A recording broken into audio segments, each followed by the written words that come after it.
This is LA's first. Live from Los Angeles, welcome to the Dr. Erin Show. We're all about manifestation, transformation, and breakthroughs. It's time to claim your birthright of prosperity, vitality, and love. So grab your tea or coffee because together we're awakening the world. May you live your truth.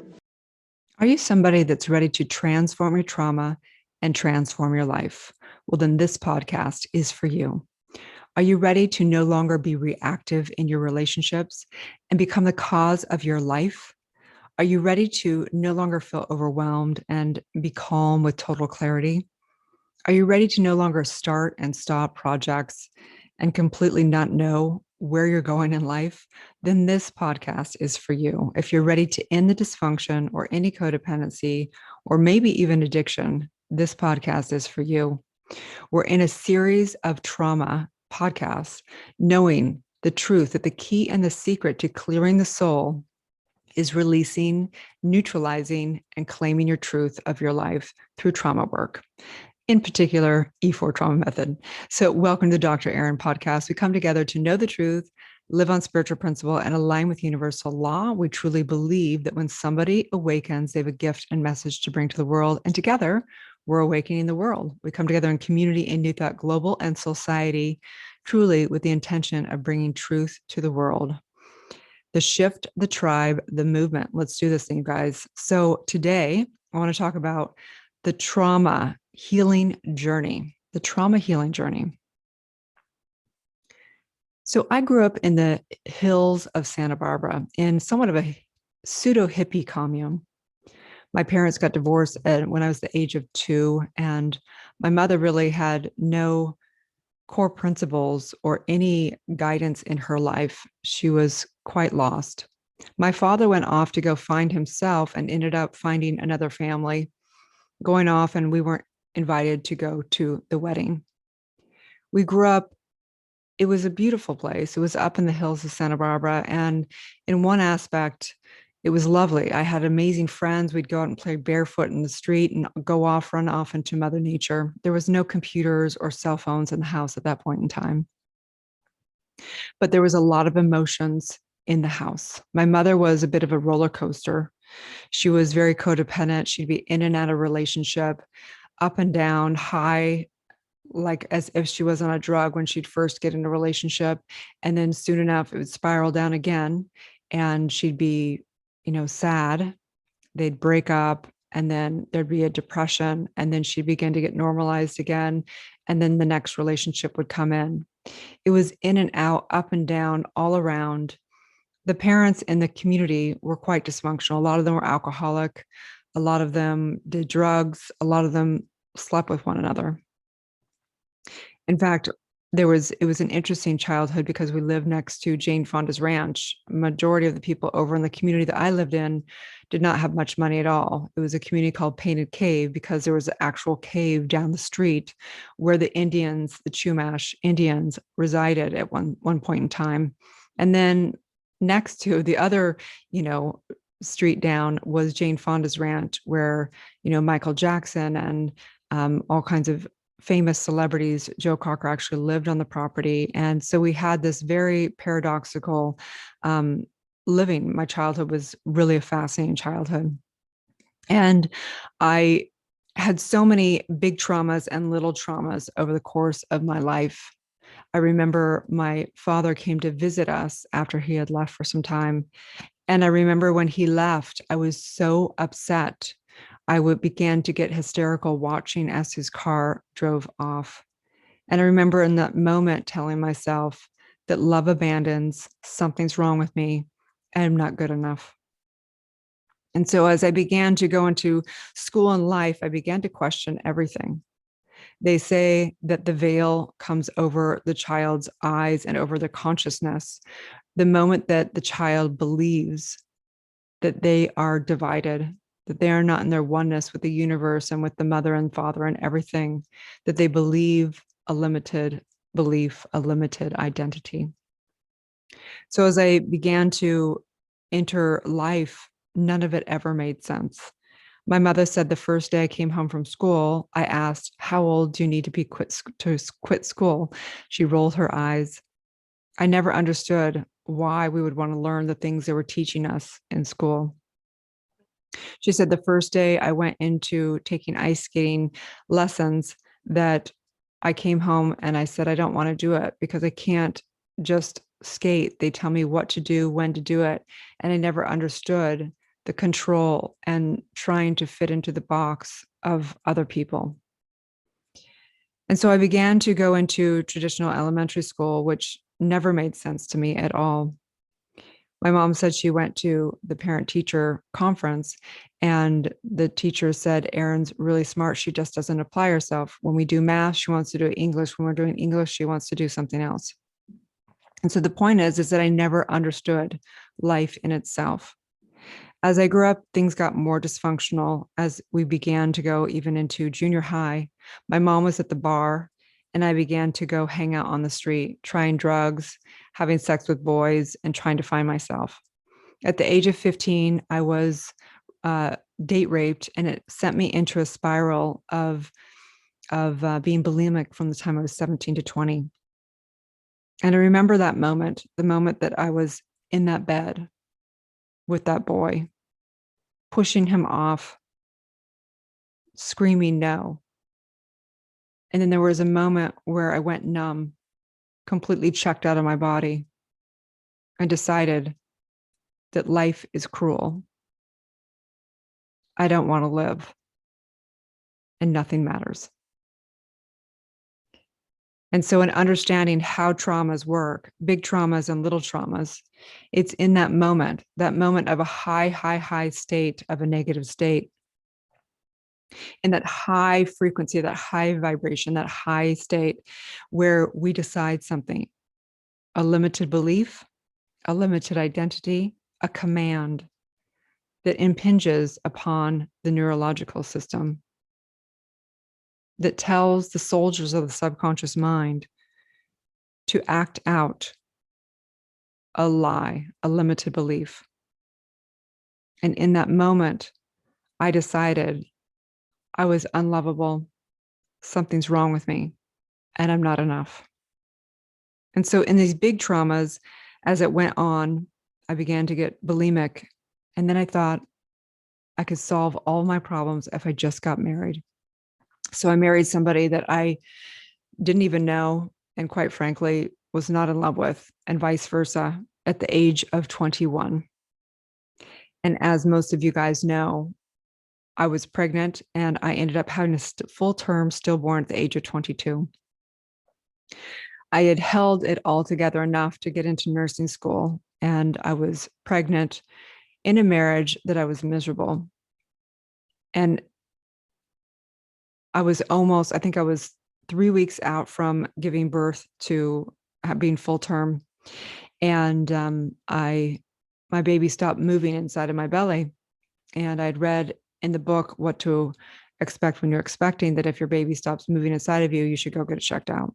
So I went down to the doctor's office at like 5 p.m. and he was already gone, and the nurse let me in and I told her what was going on. So she went in right away and said, come on back, we'll do a little ultrasound. And when she put the lube on my belly to do the ultrasound, because you kind of put the lube on and then you look at the monitor, right away we saw that there was no heartbeat. And she looked at me and I looked at her and she said, let me call the doctor. And so I met the doctor over at the regular hospital along with my husband, and he did a real ultrasound. He looked at me and said, sweetheart, I'm so sorry, but your baby's died inside of you. You can go home and you can go into natural labor, or we can induce you and you can go into the hospital and give birth to your baby now. And I thought, what?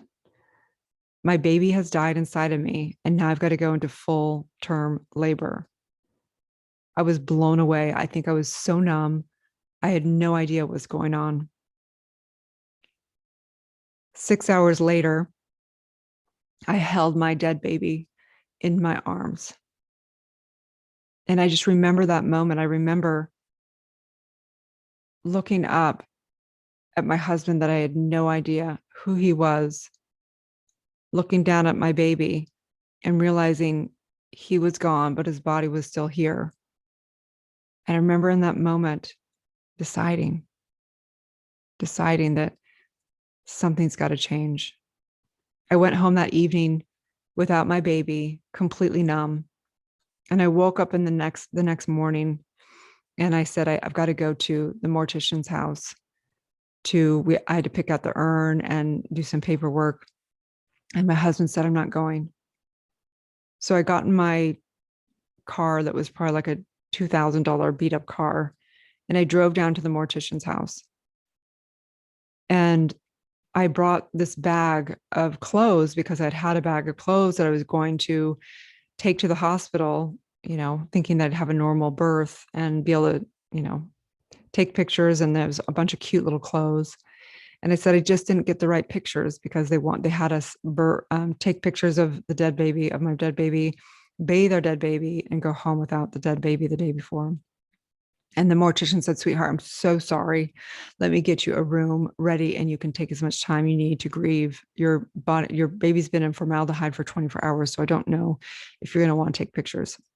So I got the room all settled up and I went down to this cold, dark mortician's room with red drapes on the wall. And he closed the door behind me and said, take as much time as you need. And in that moment, time stopped. I dropped the bag of clothes on the ground and I walked towards this hospital bed that was in the middle of this big room with a body on it. And I walked up to the hospital bed with my baby's body on it. And I realized that he was gone, but his body was here. I sat in that room and I cried and I cried. I felt that huge lump in my throat and I felt as alone as anyone could ever feel in their life. And in that moment, I decided that I'm going to figure out what we're doing in our spiritual nature. I realized in that moment that I'm a spiritual being. And so in our life, we have big traumas and little traumas. I know that being date raped or going through, divorce, with your parents getting divorced or having a stillborn or being bulimic or being in all different dysfunctional things brought me to this work, to this trauma work. And what's fascinating about all of it is as I began to discover the E4 trauma method and began to do all my trauma work and neutralize all those big T traumas, what was birthed out of that was my purpose and calling. Having a stillborn son was the greatest blessing of my life because it actually is what birthed my entire mission and purpose on this planet. It's the reason why I've touched hundreds of thousands of lives. Being in dysfunctional relationships, in codependent relationships, is what birthed me to the greatest self-love ever. And so I recognize that through this, that whether you have little T traumas or big T traumas, it's a fascinating thing. So as I began to work with clients and began to train people in the E4 trauma method, there's some big revelations I've had around trauma. One is that children, actually the veil of life comes on the moment that they decide that they are separate, that they are not one with the cosmos, they're not one with their parents. They become somebody that identity is individualized through a traumatic incident, through an upset, even as young as generally between 2 and 4 years old. They have something that begins, it slowly takes off the veil, even before them. I've also noticed that what happens is, as I'm working with soul-based entrepreneurs, that their purpose, they come to me kind of with some kind of a purpose, a spiritual calling, but it isn't until they go in and do their big traumas that they begin to birth their purpose, their deep, deep, deep purpose of what they're here to do. Another big takeaway that I've had is actually it is in the little traumas. The little traumas where things begin to also become really interesting, where their past life regressions actually begin to have greater meaning. to why they have their certain core values, why they care about certain things.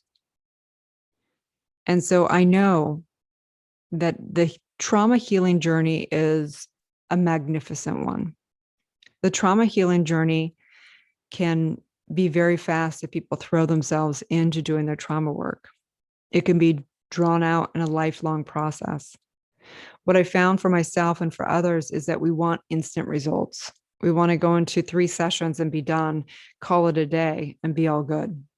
Trust me, I have plenty of friends and family that think they've done their inner work with a few sessions. The trauma healing journey is one that we have to understand that our entire spiritual track, our entire DNA has been traumatized, and all the limited identities, all the reactions, everything is out of trauma. For example, I remember being very, very scared of snakes. And one time going into a traumatic incident, I began to realize that I was afraid of snakes because, there had been traumatic incidences in past lives around snakes. Because I'd asked myself, why was I afraid of snakes? I'd never been bit by a snake. Sure, they seem scary, but why would I have such fear over something that I didn't even ever have a true relationship with? And I realized it came down to traumas in my past life. And so as I began to heal, what happened was miraculous. I began to go into sessions in E4 and began to become somebody that was unrecognizable. Before the trauma work, what would happen is I was very reactive. I was reactive in all my relationships. I too, just from witnessing my mom and her codependency, was very codependent. I would react. I would send mean texts. I would make people wrong. I would feel like the victim. And as I began to do my trauma work, I began to be more calm. I began to be the cause of my life and see other people's issues and trauma separate from mine. And I began to have more compassion towards everyone. Before my trauma work, I would get very overwhelmed. I would, have like anxiety and really feel like something was wrong with me. I'd beat myself up all the time, self-criticize and everything else. And as I began to do my trauma work, I began to have more calm. I was just more calm. I wasn't fearing the unknown.